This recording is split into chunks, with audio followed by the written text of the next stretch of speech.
Tajemnica zaginionego pasa mistrza. W cieniu starego dojo, gdzie powietrze zawsze pachniało potem i drewnem cedrowym, rozgrywała się historia, która miała wstrząsnąć światem karate Shotokan. Było to w małym miasteczku na obrzeżach Tokio, gdzie tradycja spotykała się z nowoczesnością, a legendy o wielkich mistrzach wciąż były żywe. Nazywam się Akira Tanaka, jestem czarnym pasem trzeciego dana w stylu Shotokan i to ja zostałem wplątany w tę zagadkę. Ale zacznijmy od początku, bo ta opowieść nie jest prosta. Pełna jest zwrotów, cieni z przeszłości i lekcji, które wykraczają poza matę tatami. Wszystko zaczęło się w dniu, gdy sensei Hiroshi Yamamoto, legendarny mistrz Shotokan, ogłosił, że jego pas, niezwykły czarny pas, ale ten specjalny, haftowany złotymi nićmi z symbolem tygrysa i smoka, symbolizujący harmonię siły i mądrości, zniknął. Pas ten nie był zwykłym kawałkiem materiału. Pochodził z czasów Gichina Funakoshi, założyciela Shotokan, i był przekazywany z mistrza na mistrza w naszej linii dojo. Funakoshi sensei podobno nosił go podczas swoich pierwszych demonstracji w Japonii, a legenda głosiła, że wplecione w niego nici pochodziły z szaty samego cesarza. Dla nas, karateków, był to relikt, świętość, coś, co łączyło nas z korzeniami naszej sztuki walki. Dojo Yamamoto znajdowało się w starej dzielnicy Asakusa, gdzie wąskie uliczki wiły się jak kata Heian Shodan. Proste, ale pełne pułapek. Sensei Yamamoto, mężczyzna po 70 z siwymi włosami związanymi w kucyk i oczami ostrymi jak krawędź katany, był ostatnim ogniwem w łańcuchu mistrzów sięgającym Funakoshi. Trenowałem u niego od dziecka, odkąd mój ojciec, też karateka, zaprowadził mnie na pierwszą lekcję. Pamiętam, jak sensei uczył nas zasad dojo-kun, dążyć do doskonałości charakteru, być wiernym, wkładać wysiłek, szanować innych i powstrzymywać się od przemocy. Ale teraz, w obliczu zaginięcia pasa, te zasady miały być wystawione na próbę. Był to jesienny wieczór, gdy sensei wezwał nas wszystkich, uczniów zaawansowanych, na specjalne spotkanie. Dojo było puste, maty tatami lśniły w blasku księżyca wpadającego przez papierowe okna siodzi. Siedzieliśmy w seiza, kolana bolące od twardej podłogi, a sensei stał przed nami, trzymając w dłoniach pustą skrzynię z czerwonego laku, w której pas powinien spoczywać. Moi drodzy, zaczął głosem drżącym, co było u niego rzadkością, pas mistrza zniknął. Nie ma go w skrzyni, gdzie go przechowywałem od lat. To nie jest zwykła kradzież. To profanacja naszej tradycji. Słowa te spadły na nas jak cios Maegeri. Spojrzałem na moich towarzyszy. Tam był Kenji, mój najlepszy przyjaciel, wysoki i muskularny, specjalizujący się w kumite. Obok niego siedziała Yumi, jedyna kobieta w naszej grupie, zwinna jak kot w kata, i stary Taro, który trenował dłużej niż ja żyłem. Wszyscy milczeli, wstrząśnięci. Kiedy to się stało? Zapytałem, przerywając ciszę. Sensei westchnął. Ostatni raz widziałem go tydzień temu, po ceremonii awansu. Przechowywałem go w ukrytej komorze pod ołtarzem Funakoshi. Tylko ja znam to miejsce. Lub tak myślałem. Podejrzenia zaczęły krążyć jak duchy w starym zamku. Kto mógł wiedzieć o ukrytej komorze? Dojo było otwarte dla uczniów, ale tylko nieliczni mieli dostęp do prywatnych pokoi sensei. Pomyślałem o niedawnych wizytach, przyjezdnych karatekach z innych stylów, jak Goju-ryu czy Kyokushin, którzy przychodzili na seminaria. Może zazdrość? Albo coś głębszego? Tej nocy nie mogłem zasnąć. Mieszkam w małym apartamencie niedaleko dojo z widokiem na rzekę Sumida. Leżąc na futonie, odtwarzałem w głowie kata Basai Dai, próbując uspokoić umysł. Ale myśli wirowały. Pas mistrza nie był tylko symbolem. Legenda mówiła, że zawierał ukrytą wiedzę, mapę do starożytnych technik Shotokan, zagubionych w czasie. Funakoshi sensei podobno zapisał na nim sekrety bunkai, interpretacji kata, które pozwalały na pokonanie dowolnego przeciwnika. Jeśli to prawda, pas był wart fortunę dla kolekcjonerów lub rywali. Następnego dnia rano wróciłem do dojo. Sensei siedział w medytacji przed portretem Funakoshi. Podszedłem cicho. Sensei, pozwól mi pomóc. Jestem detektywem amatorskim. Zażartowałem, choć w rzeczywistości pracowałem jako programista w firmie IT, ale lubiłem zagadki. Uśmiechnął się słabo. Akira, twój duch jest silny, ale to niebezpieczne. Pas mógł zostać skradziony przez kogoś, kto zna nasze sekrety. Zgodziłem się i zacząłem śledztwo. Najpierw przeszukałem dojo. Pod ołtarzem znalazłem ślad, mały kawałek nici, złotej, ale postrzępionej. Pas miał takie nici. Ale kto mógł tu być? Przesłuchałem uczniów. Kenji przyznał, że widział obcego mężczyznę kręcącego się wokół dojo tydzień temu. Wyglądał na karatekę, ale nie z Shotokan. Miał tatuaż Jakuzy na ramieniu. Jakuza? To brzmiało groźnie. Shotokan zawsze trzymało się z dala od przestępczości, skupiając się na duchu Bushido. Ale w Tokio, gdzie tradycja miesza się z podziemiem, wszystko było możliwe. Postanowiłem śledzić trop. Poszedłem do dzielnicy Kabukicho, gdzie Jakuza mieli swoje bary. Jako karateka czułem się pewnie, ale wiedziałem, że Shotokan podkreśla unikanie walki. Ćwiczyłem Kihon, podstawowe techniki w umyśle na wypadek konfrontacji. W barze Czarny Smok spotkałem informatora, starego przyjaciela ojca, który kiedyś trenował karate. Słyszałem o pasie, szepnął. Plotki mówią, że interesuje się nim kolekcjoner z Osaki, bogaty biznesmen, fan sztuk walki. Nazywa się Kato, ale Jakuza też mogą być w to zamieszani, bo pas ma wartość na czarnym rynku. Kato. Zapamiętałem to imię. Wróciłem do dojo i opowiedziałem wszystko sensei. Zbladł. Kato był moim uczniem dawno temu. Opuścił Shotokan po sporze. Chciał komercjalizować nasze techniki. To był wyraźny motyw, ale potrzebowałem dowodów. Zdecydowałem się na podróż do Osaki. Pociąg Shinkansen mknął jak Shuto Uke, szybki i precyzyjny. W Osace, mieście kontrastów, gdzie stare zamki spotykają się z neonowym światłem, znalazłem adres Kato. Był to luksusowy dom w dzielnicy Umeda. Podając się za dziennikarza piszącego o karate, umówiłem się na spotkanie. Kato, mężczyzna w średnim wieku, z brzuchem od dobrego życia, przyjął mnie w swoim prywatnym dojo. Trenował tam z uczniami, ale ich techniki były zmodyfikowane, mieszanka Shotokan i MMA. Pas mistrza? Zaśmiał się. Słyszałem o zaginięciu, ale po co mi on? Mam swoje trofea, jednak w jego oczach błysnęło coś niepokojącego. Podczas rozmowy zauważyłem na półce skrzynię podobną do tej, którą sensei trzymał w dojo. Serce zabiło mi szybciej. Gdy wychodziłem, poczułem, że ktoś mnie śledzi. W wąskiej uliczce za domem zaatakowało mnie dwóch mężczyzn. Walczyli brudno, bez zasad. Zastosowałem Gedan Barai do bloku ciosu, a potem Gyaku Tsuki w kontrze. Shotokan nauczyło mnie ekonomii ruchów, minimum wysiłku, maksimum skuteczności. Powaliłem ich, ale zdołali uciec. To potwierdzało jedno. Kato był zamieszany. Ale gdzie był pas? Wróciłem do Tokio z ciężką głową i jeszcze większą liczbą pytań. W dojo atmosfera stawała się coraz bardziej napięta. Yumi znalazła anonimowy list. Pas jest nasz. Przestańcie szukać, albo dojo spłonie. Sensei był zdruzgotany. Akira, to zaszło za daleko. Przerwij to. Ale nie mogłem. Shotokan to nie tylko walka, to wytrwałość. Trenowałem jeszcze ciężej, powtarzając katateki Shodan, szukając stabilności nie tylko w ciele, ale i w umyśle. Kolejny trop prowadził do Muzeum Sztuk Walki w Kyoto. Według informatora pas mógł zostać sprzedany na tajnej aukcji. W drodze spotkałem starego mistrza Shotokan, sensei Nakamurę, dawnego przyjaciela Yamamoto. Ten pas skrywa sekret, powiedział cicho.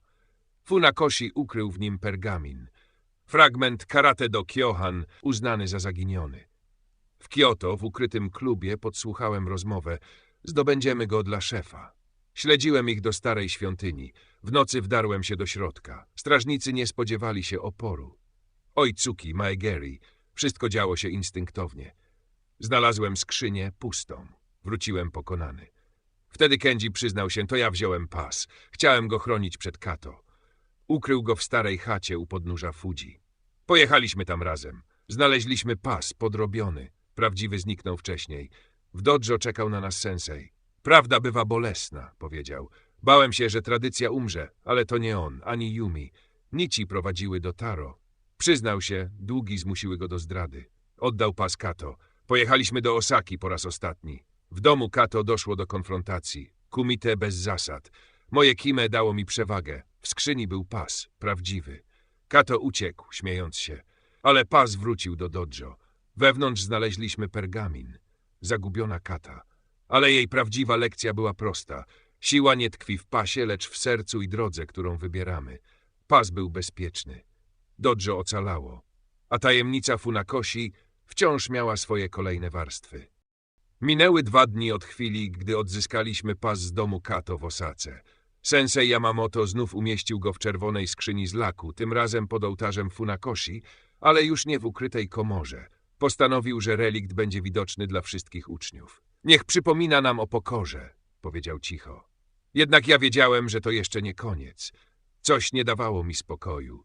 Zbyt wiele luźnych nici, zbyt wiele niedopowiedzianych kłamstw.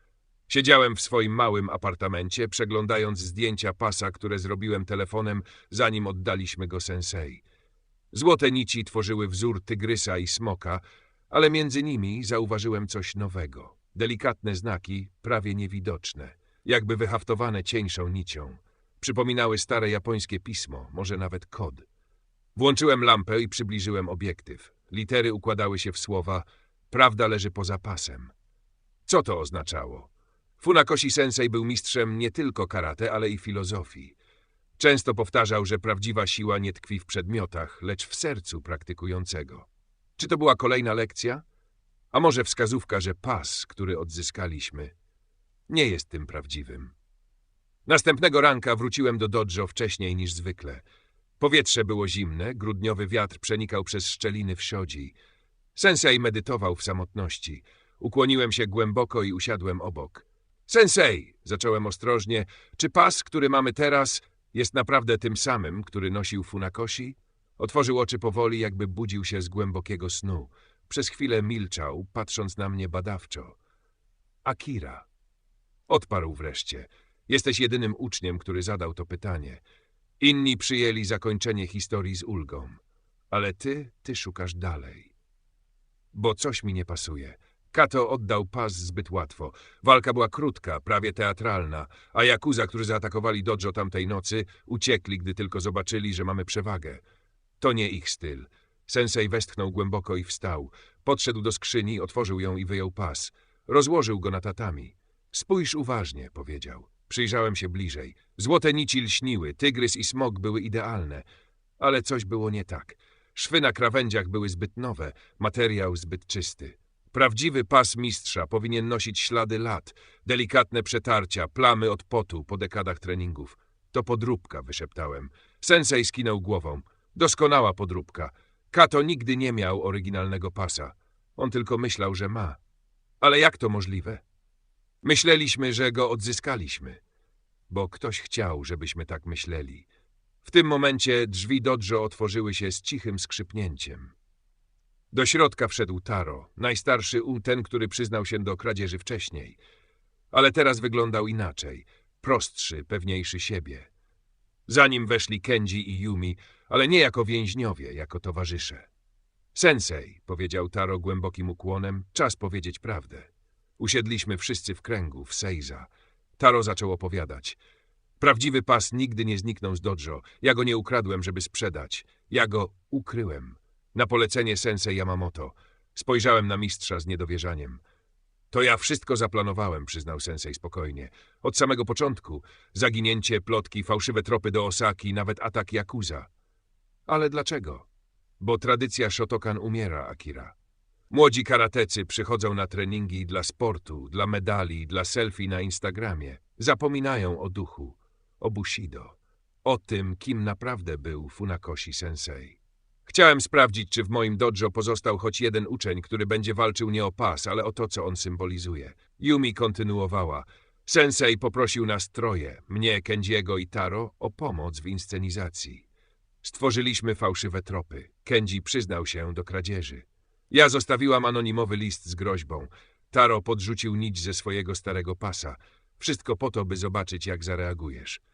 A Kato? Zapytałem. On naprawdę był zamieszany? Częściowo, odparł Taro. Kato od lat marzył o oryginalnym pasie. Kiedy usłyszał plotki o zaginięciu, sam zaczął szukać. My podrzuciliśmy mu podróbkę, tę, którą odzyskaliście w Osace. Myślał, że wygrał, ale nigdy nie dotknął prawdziwego. Sensei rozwinął drugi pas, ten prawdziwy, ukryty pod podłogą dojo, w miejscu, którego nikt by nie podejrzewał.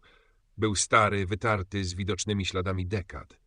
Złote nici wyblakły, ale wzór tygrysa i smoka wciąż emanował godnością.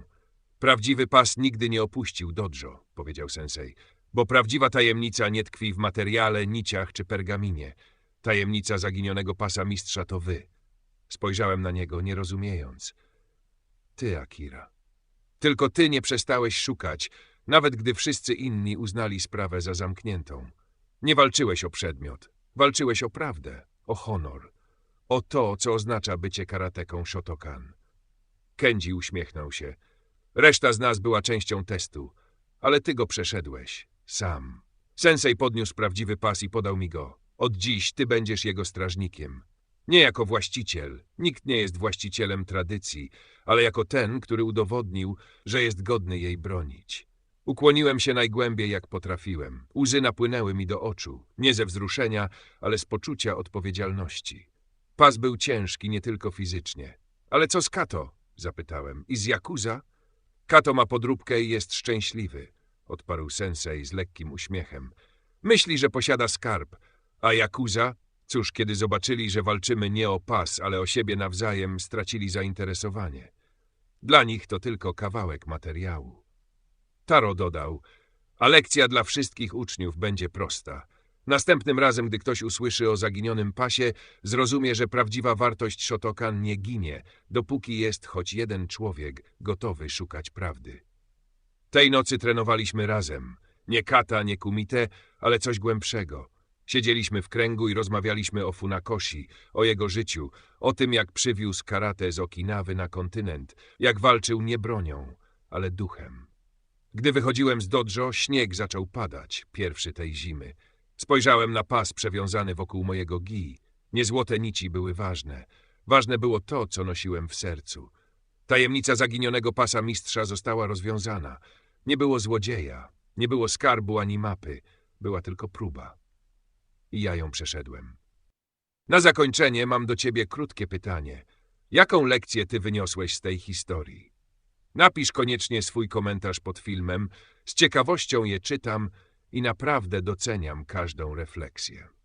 Jeśli ten materiał był dla ciebie wartościowy, zapraszam cię też do obejrzenia innych filmów na kanale. Jest tam więcej opowieści, inspiracji i treści tworzonych z pasją.